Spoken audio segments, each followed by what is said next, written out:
근데 저는 본 말씀 통해서 우리 참된 믿음은 환경을 다스린다라는 말씀으로 우리 말씀을 나누기를 원합니다.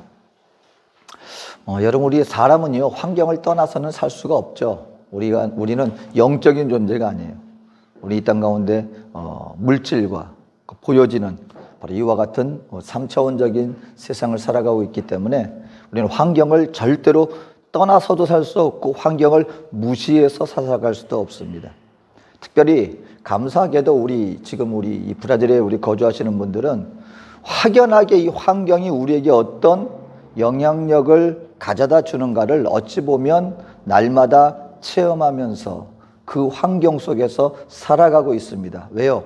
대한민국이라는 나라와는 정말 말 그대로 지구 정반대편입니다. 환경적으로 보면은 가장 반대된 곳에서 우리가 살아가고 있다 보니까 이 환경이 사람에게 어떤 정서에게 그 사회에 어떤 영향을 끼치는가 우리가 부인할 수 없는 몇 가지 사실들을 우리는 체험하면서 우리는 살아가고 있습니다. 여러분, 우리 환경이 우리 살아가는 삶의 방식이요, 여러분 환경과 전혀 상관없이 되어질까요? 근데 가만 보면은 환경이 반대니까 생활 속에서 사고방식이나 정서도 정반대의 것들이 얼마나 많은지 모릅니다. 가장 대표적인 게 이름을 대할 때 우리 한국은 성 이름이잖아요.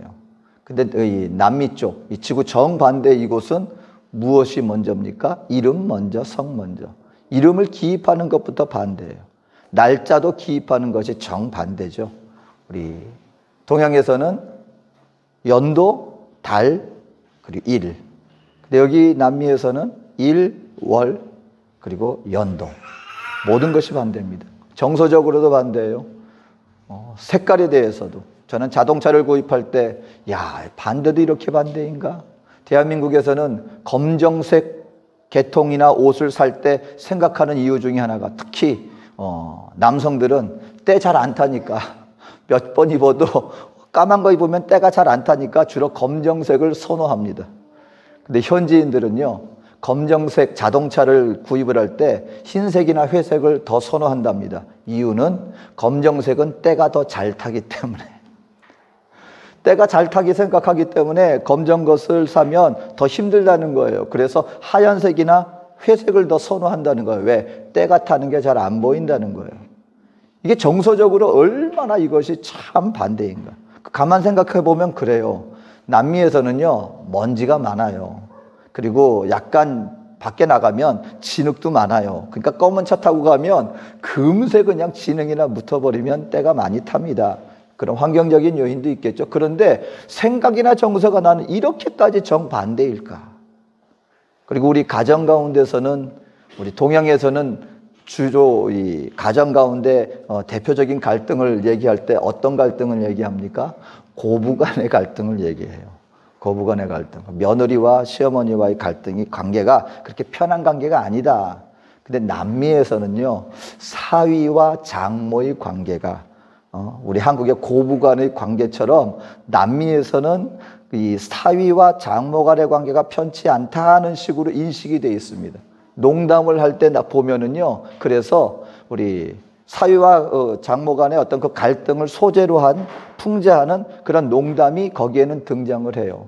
얼마나 반대입니까? 그러니까 분명히 여러분, 환경이 우리 살아가는 이 사회, 우리 사람들에게 미치는 영향력이라는 것이 알게 모르게 분명히 존재합니다. 우리는 알게 모르게 환경의 영향을 받으면서 우리의 삶의 방식이라든가 정서가 이루어져 나갑니다. 그런데 성경은요, 오늘 우리 하나님의 백성들에게, 믿음의 사람들에게 이것을 얘기합니다. 바로 그와 같은 환경에 따라 빚어지는 정서와 환경의 우리가 무시할 수는 없지만 한 가지는 분명히 얘기합니다. 그렇다고 해서 우리가 환경에 따라 우리 인생의 가치와 행복이 환경에 이끌리는 삶을 살아서는 안 된다라는 것을 분명히 얘기를 합니다. 그런 정서적인 거야 뭐 정서적인 부분이니까 그냥 그러려니 하겠지만, 가만 생각해 보세요.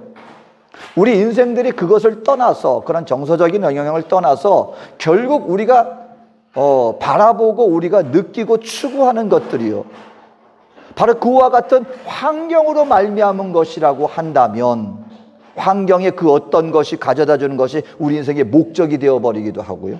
아니면 환경의 그 어떤 것들이 이것이 있으면 우리가 기뻐하고 이것이 없으면 슬퍼하는, 바로 그와 같이 환경에 이끌려가는 삶을 살아가는 것은 하나님을 믿는 믿음의 백성들의 온전한 모습이 아니다라고 얘기를 하고 있습니다. 그래서 우리가 여러분 한번 한국에 있을 때도 생각해 보세요. 이민 나올 때 사실은 우리가 왜 이민 나오려고 했습니까? 어느 나라의 그런 환경 속에서 이렇게 살아가면 정말 우리가 행복할 거야. 오늘도 우리가 한번 가만 보면은요, 이 선전이나 광고를 한번 보세요. 당신의 인생들은 행복해질 수 있습니다. 편리해질 수 있습니다. 그러면서 무언가를 딱 제품을 내놓는 거예요. 아, 저거만 있으면 내 생활이 더 행복해질 수 있겠구나. 저거만 있으면 내 생활이 더 편리해질 수 있겠구나. 라고 말하면서 그것을 추구하고 그걸 소유하는 것이 마치 우리 인생의 목적이고, 또 그것을 성취할 때야만 우리 인생이 행복해질 것이고, 이렇게 자꾸 환경에 따라 우리 인생의 가치와 방향이 정해지도록 우리를 유도하고 있는 것도 사실이라는 것입니다. 근데 한 가지 더 공통점이 있습니다, 여러분. 어떤 분이 조사를 해봤대요. 예를 들어서 새 옷을 샀을 때, 그리고 새 차를 장만했을 때, 그리고 새로운 집을 구입을 했을 때, 그런 사람들을 갖다가 이렇게 딱 설문조사를 했대요. 근데 공통점이 있습니다. 모두가 다 그런 것을 새로 얻게 되었을 때, 새로운 것을 구입했을 때, 새로운 것을 성취했을 때 기쁨이 있는 것은 사실입니다. 그런데 또 다른 공통점이 있습니다. 그것이 결국 오래가지 않는다는 것입니다. 기간의 차이는 있어요. 누구는 일주일, 누구는 한 달, 또 어떤 것은 1년 동안 그것으로 말미암아 기뻐하더라는 거예요. 그런데 그 시간이 지나고 나면 전부가 다 동일하게 이미 그것에 대한 기쁨은 사라져버리고 또 다른 것을 추구하게 되더라라는 것이 설문조사에서 드러났다고 하는 것입니다. 성도 여러분, 오늘 성경은 우리 인생들에게 분명히 말합니다. 아래 하나님께서 우리를 하나님의 형상으로 창조하시고 우리 인생들에게 말하는 것은 이것이었습니다. 너희는 이 땅을 정복하라. 너희는 이 땅에 있는 모든 생물을 다스려라. 다시 말하면 우리 인생들은요, 믿는 믿음의 사람들은요, 환경에 이끌려가거나 환경을 따라가는 사람이 되지 말고 이 환경을 다스리는 사람이 되어라 라고 분명히 얘기를 하고 있습니다. 오늘 그렇다면 우리가 참된 믿음을 어떻게 하면 우리가 이 세상을 다스리는 사람이 될 수 있겠습니까? 오늘 본문이 우리에게 얘기하는 것, 중요한 것 중에 하나는요, 너희는 고난 중에 기도하라 라고 말씀하고 있습니다. 믿는 하나님의 백성들이 이 땅의 환경에 따라 끌려가거나 환경에 억눌려지는 사람이 되지 않고 다스리는 사람이 되어지기 위해서 우리가 회복해야 될 것 하나, 가장 중요한 것 중에 하나는 환난 가운데 어려움이나 고난이 닥쳤을 때 반드시 기도하는 사람이 되어라 라고 말씀을 해주고 있다는 것입니다. 아니 여러분, 우리 하나님의 백성들은 당연히 기도하죠. 근데 오늘 성경이 말하는 기도는 하나님께서 뜻하시는, 하나님께서 원하시는 진정한 의미에 있어서의 온전한 기도를 얘기를 하고 있는 것입니다. 여러분, 나는 기도하고 있는데요, 기도의 행위 자체만으로는요, 우리가 하나님 앞에서 환경을 다스릴 만한, 환경을 정복할 만한 그 하나님의 능력을 우리가 과연 그 행위로서만은 내가 받아들일 수 있다라고 장담할 수 없는 것 중에 하나가 무엇이냐면, 예수님 당시에 여러분, 하나님의 이스라엘 백성들은요, 범국민적으로 하나님의 말씀에 외적인 부흥이 분명히 있었던 그런 시대였습니다. 전 이스라엘 역사를 통틀어서 예수님 당시만큼 이스라엘의 구성원 한 사람 한 사람이 말씀 앞에 헌신되어졌던 적이 없었습니다. 여러분, 다윗이로 말미암아 이스라엘 나라가 형성되고, 그러니까는 이 통일 정부가, 나라가, 왕국이 형성되고 난 이후 구약에 한번 가만 보세요. 매일 보면은 이스라엘 백성들이 우상 숭배에 나아가서 하나님 앞에 혼나는 모습밖에 안 보여요. 나중에 엘리야 시대에 엘리야가 뭐라고 하소연했는지 아십니까? 하나님, 우리 이스라엘 중에 하나님 믿는 백성이 나 하나 남았습니다. 그랬더니 하나님이 아니야, 아직까지 드러나지 않은 7,000명 내가 남겨놨어. 전 인구 중에 오죽했으면 엘리야가 볼 때 나 하나 남았습니다 할 정도로 이스라엘 백성들이 전 민족적으로 하나님 섬겼던 적이 거의 없어요. 근데 포로 잡혀나가고 나라가 묵사발이 되고 난 다음에 그때 이스라엘 백성들이 깨달은 거예요. 뭘? 하나님 말씀 안 지키고 우리가 헛된 짓 했더니 우리가 이렇게 고난당하는구나. 그래서 그때 여러분, 이 하나님의 선지자로부터 말미암아 이스라엘 백성들이 범회개 운동이 일어나고 그때 등장했던 일부류의 사람들이 바리새인들이 그때부터 등장을 합니다. 뭐냐면 철저하게 말씀 중심으로 살아야 되겠다. 그리고 예수님 당시에서는요, 율법 사회가 되었어요. 하나님의 말씀이 그 사회 법이에요. 이랬던 적이 어디 있습니까? 가는 곳마다 회당을 세웠어요. 자녀들에게 하나님의 말씀을 어려서부터 양육시켰어요. 철저하게. 그래서 절기 때가 되면 반드시 1년에 한두 번씩은 예루살렘 성전에 그 희생제물 들고 와서 하나님께 희생제물 드렸습니다. 그리고 바리새인들은요, 하루 3번 기도했어요. 금식하고요. 철저하게 11조 했고요. 여러분, 오늘날 우리가 그 바리새인들의 그 발끝만큼이라도 좀 따라갔었으면, 그들의 그 말씀을 향한 헌신, 24시간을 말씀을 묵상하고 성경 모세오경을 발발발발 외웁니다. 외우는 정도가 아니에요. 단어 하나하나를 묵상하고 곱씹고 해석합니다. 근데 혼났어요. 결론은. 근데 예수님 앞에 그들이 책망받았어요, 여러분. 이게 중요한 거예요. 그들의 행위는요, 우리는 본받아야 됩니다. 예수님이 하신 말씀이 제자들에게 너희가 그들의 가르침은 받아들여야 돼. 맞아요. 그들의 행위는 저와 여러분들이요, 바리새인이라고 해서 다 안 좋은 거야가 아니에요. 그들의 행위는 우리가 본받아야 돼. 그런데 문제는 이것이었습니다. 그들이 드리는 기도와 봉사와 헌신과 삶에 나타나지는 그 모습의 그 모든 중심이 하나님이 기뻐하는 행위가 아니었다는 거예요. 하나님을 마음 중심에 두고 주님께 드리는 기도, 하나님의 뜻것을 구하는 기도, 하나님의 그 나라와 의를 위하여서 나의 삶이 주님께 순복되어지는 기도가 아니라 철저하게 자기 중심적인 기도였습니다. 그리고 사람들 앞에 나 자신을 드러내기 위한 그런 잘못된 동기로서의 행위였다는 것입니다.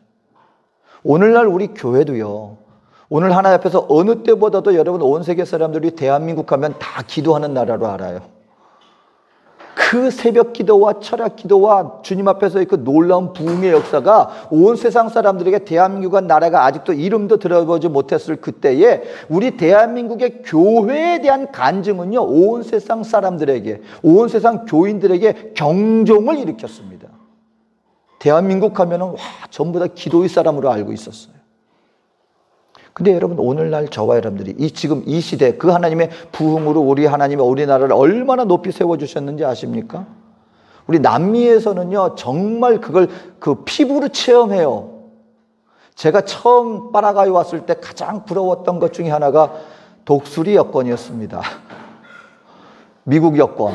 왜요? 그 여권 가지고 나면 어느 나라에서나 대한민국 여권은요, 그때만 하더라도 정말 아무 가치가 없었어요. 그래서 미국 시민권자, 영주권자 되고 미국 여권 받고 그러면은요, 저 사람은 미국에서 그랬던 적이 불과 몇십 년 전이요. 그런데 지금은요, 우리 대한민국 여권 어딜 가지고 가면은요, 여러분, 이 중남미에서 대한민국 여권은 거의가 다 무비자입니다. 우리가 멕시코도 우리 무비자거든요. 여러분, 이걸 우습게 볼 수 없는 게 멕시코가 얼마나 주변 나라들한테 콧대 높게 아주 그냥 본인 대국으로 생각해서요, 거기 나가려면 비자 받는 거 미국 가는 것보다 더 어렵게 해요. 그 주변 밑에 있는 과테말라라든가 다른 나라 사람들, 같은 남미 사람인데 멕시코나 가려면은 비자를 맡아야 되는데 미국보다 더 까다롭게 군답니다. 굉장히 자존심이 높은 나라인데 우리 대한민국은 그 어떤 나라든지 다 지금 무비자예요. 하나님이 대한민국을 얼마나 여러분 세워주셨는지 아십니까? 그런데 오늘날 과연 기도의 모습을 보면은요, 우리 많은 우리 목회자들도 그렇고 성도들도 그렇고요. 걱정이 되는 것도 사실이에요. 왜요? 이전에 그 갈급한 기도, 하나님 앞에서 정말 부르짖는 기도가 이제는 어떤 예배 시간에는 기도를 해요. 근데 생활 속에서 설문조사를 했습니다. 여러분, 지금 오늘날 우리 대한민국 교인들의 평균 기도 시간이 얼마나 될 것 같습니까? 교회마다 하루 1시간은 기도해야 됩니다. 부르짖습니다. 근데 평균적으로, 통계적으로 이렇게 그 설문조사를 했더니요, 우리 대한민국의 평균 기도 시간이 5분입니다. 하루 평균 기도 시간이 5분이에요. 여러분, 오늘 하나님 앞에서 우리 주님이 말씀하십니다.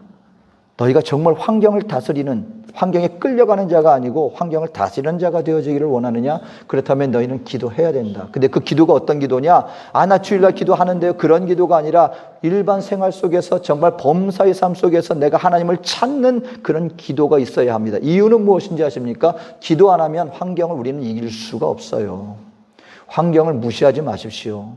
세상에서 우리에게 다가와지는 유혹을 우리는 결단코 강과 가볍게 여겨서는 안 됩니다. 여러분, 우리는 환경의 영향을 받습니다. 어려운 무거운 짐이 달렸을 때 우리 마음이 나눠집니다. 찢어집니다. 생각이 갈립니다. 그러면 어떻게 돼요? 환경 따라가는 거예요. 근데 하나님은 그때 기도해야 된다는 것입니다. 왜? 그 기도를 해야만 우리는 우리에게 다가와지는 환경을 이걸 극복하며 이길 수가 있기 때문에 반드시 기도해야 된다. 오늘 이 야고보서를 쓴 이 야고보는요, 사도 야고보가 아니에요. 예수님의 형제 야고보예요.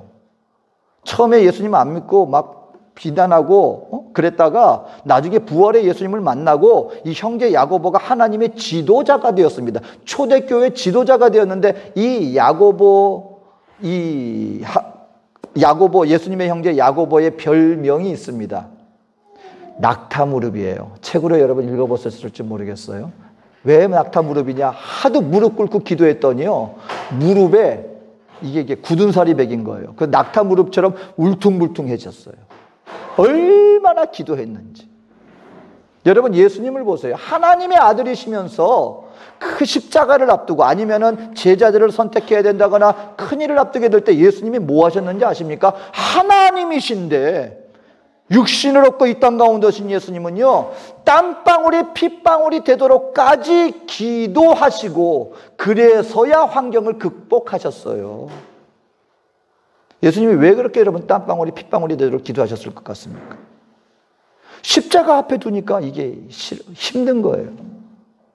그냥 모르면 차라리 모르는 채로 당하겠지만 그 고난과 어떤 고난을 당할지 다 알고 계셨는데 오죽했으면 아버지 할 수만 있으면 이 잔을 내게서 옮겨주시옵소서. 이 말은 무슨 말이냐면요, 하나님 나 못하겠습니다.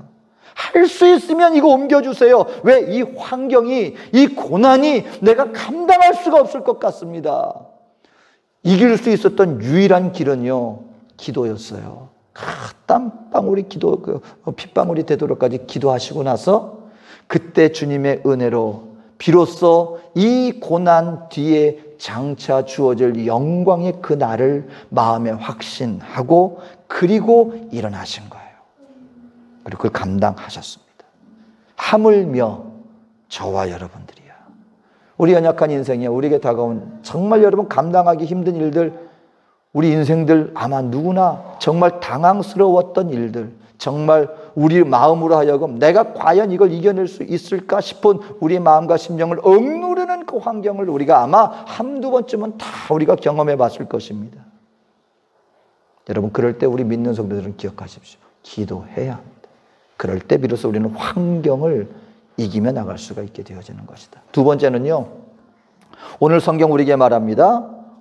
13절 너희 중에 고난을 당하는 자가 있느냐 그는 기도할 것이요 즐거워하는 자가 있느냐 그는 찬송할지니라. 우리가 환경을 극복하는 자, 다스리는 자가 되기 위해서는요, 모든 일들이 형통할 때 하나님을 찬송할 수 있어야 합니다.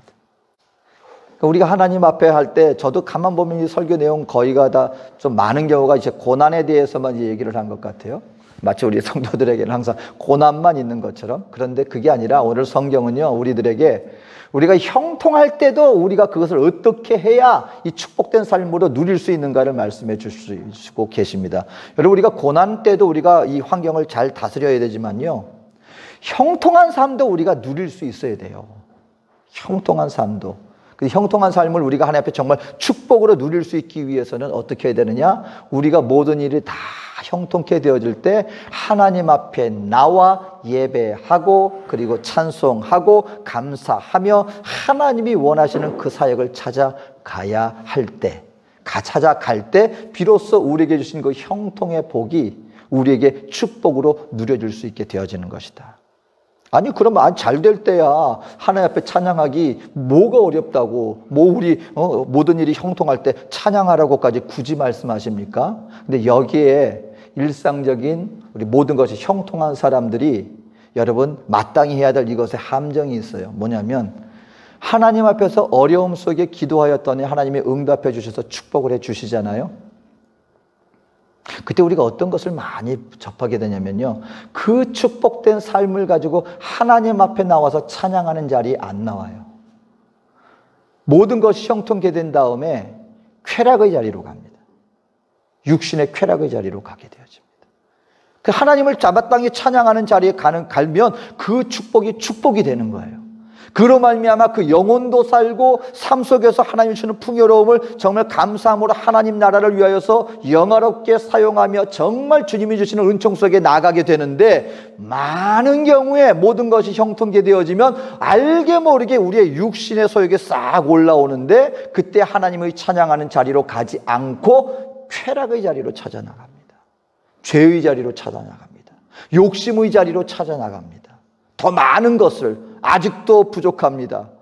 히딩크의 유명한 말이 있죠. 나는 아직도 배고프다. 세상의 걸로 배 채우려고 해보세요, 여러분. 그 배가 채워지나? 항상 배가 고픕니다. 조금 더, 조금 더. 여러분, 사사기가 우리 믿는 성도들에게 가져다주는 교훈이 그거예요. 쳇바퀴입니다, 쳇바퀴. 하나님 앞에 죄를 범해요. 그럼 하나님이 사사를 세워주십니다. 그리고 그 문제를 해결해 주십니다. 그러면은 그 다음에 하나님을 찬양하고 순종하고 하나님 나라 위에 쓰여가는 나라로 가지 않고 우상 숭배 자리로 갑니다. 그러면은 또 어려움이 닥쳐요. 그리고면은 하나님이 그 괴로움이 당할 때 또 하나님을 향해서 하나님 하고 부르짖어요. 그러니까 하나님은 또 응답해 주세요. 그럼 또 다른 사사를 세우세요. 그러면은 또 그 사사로 말미암아 문제가 해결이 돼요. 그러면은 이제는 하나님 하고 찬양하는 자리에 가야 되는데 또 다른 우상 숭배에 빠집니다. 여러분, 이 사사기의 그 쳇바퀴가 7바퀴 이상이 돌아가요. 7바퀴 이상. 근데 우리 인생에게도 하나님이 그 경고하시는 거예요. 우리 인생이 너 형통하게 되어질 때 너희들이 가야 할 자리가 있다. 내 모든 것이 형통케 되어질 때 여러분 감사하십시오. 보니까요, 어떤 성도님들은 뭐가 너무 잘 되고 막 그러면은 마치 이거 내가 너무 세상적으로 잘 나가는 거, 풍요로운 게 이게 혹시 잘못된 거 아니야? 아니에요, 여러분. 하나님 앞에서 아브라함도 보세요. 얼마나 큰 축복을 주셨습니까? 근데 그 축복을 가지고 살아가는 삶의 모습이 나의 더 많은 것을 추구하기 위한 그런 이기적인 그런 욕심의 자리로 나가는 것이 아니라 그걸 가지고 주님 앞에 감사의 자리로 나가야 되는 거예요. 하나님 감사합니다. 찬양합니다. 오늘 하나님이 나에게 이렇게 풍요롭게 해주셨네요. 이제 하나님, 내가 하나님 뜻 가운데서 하나님의 인도하심 속에서 아버지의 마음을 깨달아 나가기를 원합니다. 날마다 감사하고 찬양하는 거예요. 그리고 하나님이 원하시고 하나님이 기뻐하시는 바로 그런 믿음의 삶을 열심히 더 헌신하며 나가는 것입니다. 그러니까 여러분, 우리는 고난도 잘 다스려야 되지만요, 축복된 삶도 잘 다스릴 줄 알아야 돼요. 그러니까 하나님 앞에 여러분 정말 그 되어지는 분들을 가만 보면은요, 복 받는 사람들을 보면은요, 그분들은 자유해요. 하나님 앞에서 정말 자유해요. 그리고 하나님 앞에서 마음의 거리낌 없이 주님을 찬양하고 하나님 앞에서 삶 속에서 신앙생활 속에서 담대하며 나가고요. 그럼 무엇입니까? 이 환경 속에서 그것의 노예가 되는 것이 아니에요. 그것을 다스리는 자가 되어지는 것이에요. 오늘 그래서 성경이 말합니다. 너희는 기도해라. 그리고 즐거워하는 자가 있느냐? 너희는 찬양하여라. 오늘 이 시대 우리 믿음의 교회가 회복해야 될 것은 기도와 찬양입니다. 그리고 또 한 가지, 정말 저와 여러분들이 이 땅 가운데서 우리가 하나님이 주신 이 환경 가운데 우리가 이 환경을 다스리는 자가 되기 위해서는요, 이 하나님 앞에 우리 개인적으로 어려울 때는 기도하고, 그리고 우리가 잘 될 때 하나님 앞에 더 감사하고 주님 앞에 찬양하고 예배의 자리에 나올 뿐만 아니라, 이제 우리는 우리 이웃을 돌볼 수 있는 내 형제 자매들을 우리가 돌아보는 그런 하나님의 사람이 될 때, 바로 그럴 때 우리는 우리의 환경을 다스리며 이기며 나갈 수 있습니다. 아니, 왜 갑자기 뜬금없이 왜 형제, 오늘 성경에 보니까요, 너희 중에 병든 자가 있느냐 교회 장로들을 청할 것이요 그들은 주의 이름으로 기름을 바르며 그를 위하여 기도할지니라 라고 얘기를 하는 것을 가지고요, 아, 내가 병들면 교회 목사님이나 불러가지고 안수 받으면 오늘 또 이렇게 뭐 기름 받는 것을 성령의 기름을 받으니까 그건 병이 낫는다고 했으니까 안수기도 받고 막 성령의 이름으로 물리치면 우리 병이 낫겠구나, 뭐 그 정도로 생각하는데, 오늘 이 성경 내용을 가만 보면은요, 그것이라기보다는요, 그러니까 서로 간에 교회 안에 있는 관계의 문제 회복에 대한 얘기가 사실은 더 많아요. 왜 병이 듭니까, 여러분? 사실 우리가 살다 보면은요, 서로에게 상처를 받기도 하고 상처를 주기도 하잖아요. 근데 특히 우리 이민사회나 아니 어떤 공동체든 마찬가지인데, 교회 안에서 여러분 문제는 누구하고 생기느냐? 기억하십시오. 나하고 관계없는 사람하고 문제 될 게 없어요. 여러분, 오늘 저와 여러분들 이 땅 가운데 얼마나 많은 유명한 사람들이 있습니까? 그런 사람들하고 저와 그 사람들하고 나하고는요, 문제 될 게 없어요. 왜요? 그 사람하고 나하고 아무 상관이 없으니까. 근데 문제는 누구하고 생기는지 아십니까? 여러분, 누군가와 내가 문제가 생겼다는 것은 그만큼 가까운 거리에 있다는 거예요. 그 가운데 함께 하는 거예요. 그리고 서로 간에 뭔가 매일 어떤 이렇게 관계가 형성이 되는 거예요. 그렇기 때문에 거기에서 어떤 크고 작은 일들이 생기고 문제가 생기고, 특히 교회 안에서 여러분 서로 다른 기관에 있는 사람들끼리 싸우는 일 거의 없습니다. 같은 소속에 있는 사람들끼리는 매일 부딪히니까 거기에서 하다 보면 부딪히는 거예요. 생각해 보세요, 여러분. 부부간에 한번 생각해 보세요. 부부간에도 남자와 여자 그렇게 서로 사랑한다고 해서 이렇게 함께 만났는데, 여러분 처음에 한 몇 년 동안 그게 잘 되던가요? 처음엔 부딪힘이 있어요. 그리고 살다가 이렇게 빚어지는 거예요. 하물며 남이야 어떻겠습니까? 식구들까지도 부모와 자녀들 싸우는데도 큰 많은 문제거들이 생기는데, 서로가 다른 타인들이 어떤 한 공간에서 생활해 나가다 보면 당연히 문제들이 생기죠. 근데 오늘 이 야고보서의 후반부 부분은 뭐를 하면요, 너희 죄를 서로 고해라. 그리고 의인의 기도는 역사하는 힘이 많다. 이 얘기는 뭐냐면, 여러분 아주 모든 것이 완벽한 사람이 문제 있는 사람들 불러가지고 서로 화해시켜라, 이런 의미가 아니고, 성경이 말하는 의인이 누굽니까? 이 세상 가운데 의인은 한 사람밖에 없어요. 예수님. 우리 모두는 다 죄인이에요. 근데 우리 믿는 성도들이 왜 의인이 됐어요? 우리 죄를 자백하면, 그런 말미암아 하나님께서 우리를 의롭다 여겨주시는 거거든요. 뭐냐면, 서로 간의 문제로 마음이 아프고 해서 심령도 약해지고 해서 서로 병들거나 그런 일들이 생기면, 어쨌든 간에 교회 지도자와 함께 성도들이, 성숙한 성도들이 모여서 서로 함께 자기 잘못을 서로 고하고 그 관계를 회복해서, 서로 내가 죄를 고하면 우리 죄가 어떻게 되어지는 거예요? 용서함을 받는 거예요. 그 용서함을 받으면 그 순간 우리는 뭐가 되는 겁니까? 의인이 되는 거예요. 바로 그와 같이 서로 잘못을 고하고, 그리고 잘못을 고함으로 말미암아 회개하고, 회개로 의인이 된 서로가 함께 서로를 위해서 기도하여 나가게 되어진다면, 바로 그러한 공동체 가운데 하나님이 놀라운 역사와 은혜가 넘쳐난다. 회복의 의미로서 얘기를 하는 것입니다. 성도 여러분, 관계를 보면은요, 두 종류가 있어요. 더 깊어지는 관계가 있습니다. 그리고 완전히 단절되는 관계가 있습니다. 문제는 뭘까요? 깊어지는 관계는 문제가 하나도 없기 때문에 더 깊어지는 걸까요? 저는 그렇게 보지 않아요. 문제가 있지만 서로 그걸 극복해 나가면서 서로 다듬어지는 관계는요, 결국 시간이 지나면 더 끈끈해집니다. 근데 문제가 있다고 해서 서로 간에 그냥 어떤 회복의 그거 없이 그냥 끊어버리지 않습니까? 그건 절대로 하나가 되어질 수가 없습니다. 완전히 단절이 되어져 버리고 맙니다. 오늘 성경은 그걸 얘기하는 거예요. 우리가 어떻게 이 환경을 다스리며 나갈 수 있겠는가? 여러분, 우리 믿는 성도들이나 우리 이 사회 모든 사람들은 마찬가지예요. 나 혼자 이 세상 이겨나갈 수 있는 사람 한 사람도 없습니다. 우린 더불어 살아나갈 때, 결국 내가 힘들고 지칠 때 결국 위로가 물론 주님이 하나님이 주시지만요, 누군가가 내 옆에서 나의 그러한 상황 속에서 한마디 따뜻한 말 해주는 게요, 여러분 그게 얼마나 큰 힘이 되는지 아십니까? 허드슨 테일러가 중국 선교할 때요, 그렇게 힘들었는데 끝까지 옆에서 함께 해줬던 동역자 같은 한 사업가가 있었어요. 왜냐하면 오해를 많이 받았어요. 허드슨 테일러가. 현지에서 중국 사람처럼 옷 입고 다니고 그러니까 너 쇼한다. 같은 동료 선교사들이 그렇게까지 할 필요 있냐? 또 우리 서양 사람이면 서양 사람인 것처럼 선교사처럼 그냥 하면 되지. 뭐 네가 뭐 서양 사람이면서 중국 사람처럼 그 서양 중국 사람 옷처럼 머리도 따고 옷도 입고 쇼맨십 하지 말아라 그러면서 배척을 많이 받았습니다. 내가 이 사역을 그만둘까? 그리고 본 파송 단체에서도 인정하지 않았었어요. 홀로 고립돼 있었습니다.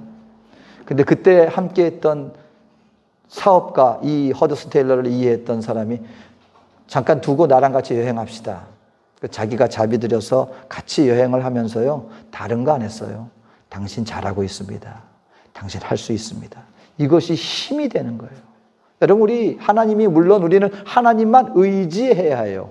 하지만 결국 우리가 이 땅 가운데 우리 환경을 다스리고 이기고 나가기 위해서는 형제자매들이 하나 되어지는 바로 그러함 속에서 비로소 우리는 환경을 다스릴 수 있어야 합니다. 공동체가 되어야 합니다. 눈이 바라보고 손발이 움직여지고 머리가 우리에게 지시를 내리고. 여러분 한번 보세요. 눈이 가려우면은 눈 혼자 어떡합니까? 사람 몸이요 참 대단해요. 눈이 가려우면은요, 다른 사람 보고 나 눈 가려우니까 좀 눈 좀 해주세요. 그랬다간 잘못하면은요 막 뭐 심하게 하기도 하고 너무 약하게 하기도 하고 이게 제대로 안 돼요. 근데 내 손은 나한테 딱 맞는 압력을 가하면서 가장 가려운 것을 딱 짚어줍니다. 이게 손발이 하는 거예요. 눈이 딱 보니까 돌이 날라오는데 눈에 오지 않아요. 배 쪽을 향해요. 근데 내 눈 아니니까 그냥 가만 내버려 둬야지. 그래서 배에 돌이 맞았다고 해보세요. 그럼 눈은 성합니까? 공동체가 이런 거라는 거예요. 저와 여러분들이 우린 지체예요. 한 몸의 지체예요. 서로가 서로를 모른 척하지 말고 서로가 서로를 알고 서로가 서로를 위해서 움직여지면요, 이 한 몸으로서 얼마나 놀라운 일들을 이루며 나갈 수 있는지 모릅니다. 이것이 성경적인 법칙입니다. 홀로 설 수 있는 자는 없다는 거예요. 함께 할 때 우리는 비로소 이 환경을 이겨나갈 수 있다. 여러분, 정말 우리 어려운 시대, 암흑과 같은 시대에 있지만 바로 이럴 때 저와 여러분들은요, 믿음으로 환경을 다스리며 나가는 우리 저와 여러분 되어주시기를 주 이름으로 축원합니다. 개인적으로는 기도하십시오. 모든 것이 형통할 때 찬양하십시오. 그리고 나만으로 그치지 마십시오. 항상 우리의 삶 속에 내 함께한 이웃 형제들을 마음에 두고 서로를 돌아보고 서로를 세우며 나가는 이 믿음의 삶을 우리가 한 걸음 한 걸음 해나갈 때 어느 순간인가 저와 여러분들은 어떤 환경 가운데에서도 흔들리지 않는, 외적을 바라보므로 우리의 마음이 좌지우지되는 것이 아니라 하나님이 나에게 주신 이 하나님의 나라를 향한 믿음 안에 환경을 초월하여 굳건히 세움받는 우리 환경을 다스리는 하나님의 백성 공동체가 되어 있을 줄로 믿습니다. 기도하겠습니다. 사랑해 좋으신 아버지 하나님, 오늘 우리 주님 앞에 나와 환경을 다스리는 자가 되라는 하나님의 말씀을 다시 한번 되새겨 봅니다. 우리에게 환경에 흔들리는 자가 아니라 하나님이 주신 굳건한 믿음의 반석 위에 뿌리를 내려서 오히려 환경이 어떻든 가운데 그 상황 속에서 빛을 낼 수 있는 거룩한 빛의 자녀들이 다 되게 하여 주시옵소서. 감사드리며 예수님의 이름으로 기도합니다. 아멘.